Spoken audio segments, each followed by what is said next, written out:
Psychological hack কি?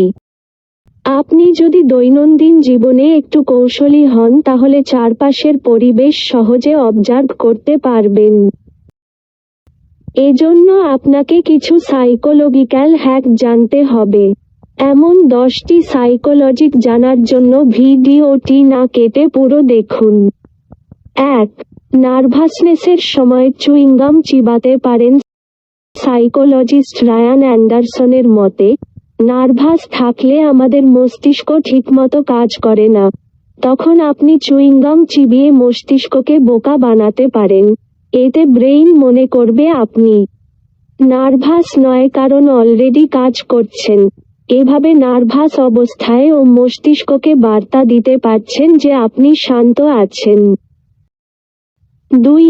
দাঁড়িয়ে আড্ডা দেওয়ার সময় সঙ্গীর পায়ের পাতার দিকে নজর রাখুন। যার সঙ্গে আড্ডা দিচ্ছেন তার পায়ের আঙ্গুল যদি আপনার দিকে নির্দেশ করা থাকে তাহলে বুঝবেন সে আপনার কথায় মনোযোগী। যদি তার পায়ের আঙ্গুল অন্যদিকে মুখ করা থাকে বুঝবেন সে আলাপে আগ্রহী নয়, তার মনোযোগ অন্য কোথাও।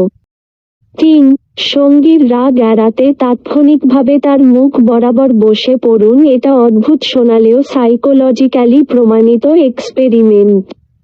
যখন আপনি রাগান্বিত ব্যক্তির মুখ বরাবর বসে পড়বেন ঘটনার আকস্মিকতায় সে অবাক হবে এবং আপনার নৈকট্য তার রাগকে নিমিষেই কমিয়ে দেবে। 4.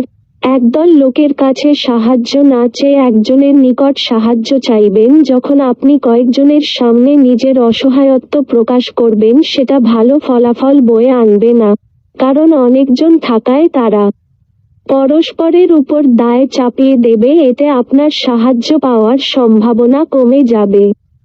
কিন্তু একজনের কাছে চাইলে তার সামর্থ্য থাকলে অবশ্যই সাহায্য পাবেন, কারণ এখানে দায়িত্ব এড়ানোর সুযোগ নেই। 5. সুপার শপে রাগী কাস্টমারকে নিবৃত্ত করার উপায়। আপনি যদি সুপার শপের ক্যাশে বসেন তাহলে আপনার ঠিক পেছনে একটা আয়না ঝুলিয়ে দিন, যাতে টাকা বিনিময়ের সময় কাস্টমারের চেহারা দেখা যায়। এতে কেউ রেগে গেলে তার বিশ্রী চেহারা আয়নায় ভেসে উঠবে। কেউই নিজেকে খারাপভাবে দেখতে চায় না, ফলে আপনাকে কোন রাগী কাস্টমারের মুখোমুখি হতে হবে না। 6. হ্যান্ডশেকের সময় হাতের তালু উষ্ণ এবং শুষ্ক রাখুন। উষ্ণ হাত আপনার পজিটিভ অ্যাটিটিউডের লক্ষণ। হ্যান্ডশেকের সময় হাত উষ্ণ থাকলে সঙ্গী আপনাকে কনফিডেন্সড ভাববে। হাত যদি শীতল থাকে তাহলে সঙ্গী মনে করবে আপনি নার্ভাস এবং ফুরবল। তাই হ্যান্ডশেকের পূর্বে 2 হাতের তালু ঘষে নিন। হাতকে শুকনো রাখার চেষ্টা করুন। 7. আড্ডা দেওয়ার সময় বারবার সঙ্গীর নাম নিন। আমরা সবাই অন্যের মুখে নিজের নাম শুনতে চাই। একটা প্রাচীন প্রবাদ আছে যে সবার পছন্দের টপিক হচ্ছে তারা নিজে। তাই কথা বলার সময় বারবার সঙ্গীর নাম নিন। ব্রো অথবা ভাই বলার চেয়ে নাম ধরে ডাকুন, এতে সহজে সঙ্গীর মন জয় করতে পারবেন। 8. নিজের স্কিল বাড়াতে চাইলে শেখা মাত্রই অন্যকে শেখানোর চেষ্টা করুন। যখন আপনি নতুন কোন কাজ শিখলেন সেটা নিজে বারবার প্র্যাকটিস করার চাইতে কাউকে শেখানো শুরু করুন, এতে কাজটি বেশি আয়ত্তে আসবে। 9. রাগান্বিত সঙ্গীর সামনে শান্ত থাকুন। আপনার সঙ্গী যদি রেগে যায় আপনার উপর তখন প্রতিক্রিয়া দেখাবেন না, একদম শান্ত থাকুন।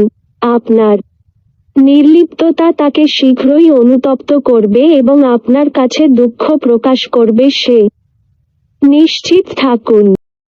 10. প্রথম ও শেষ ইমপ্রেশন ভালো রাখুন। মানুষের সাইকোলজি হচ্ছে সে কারো সম্পর্কে পুরোপুরি মনে রাখে না। মানব মস্তিষ্ক সাধারণত প্রথম ও শেষ স্মৃতি মনে রাখে। এজন্য কারো স্মৃতিতে থাকার ইচ্ছে হলে প্রথম ও শেষ ইমপ্রেশনস ভালো রাখুন। এই হ্যাকসগুলো প্রয়োগ করুন। প্রতিদিনের জীবন দেখবেন কত সহজ হয়ে পড়েছে। ধন্যবাদ।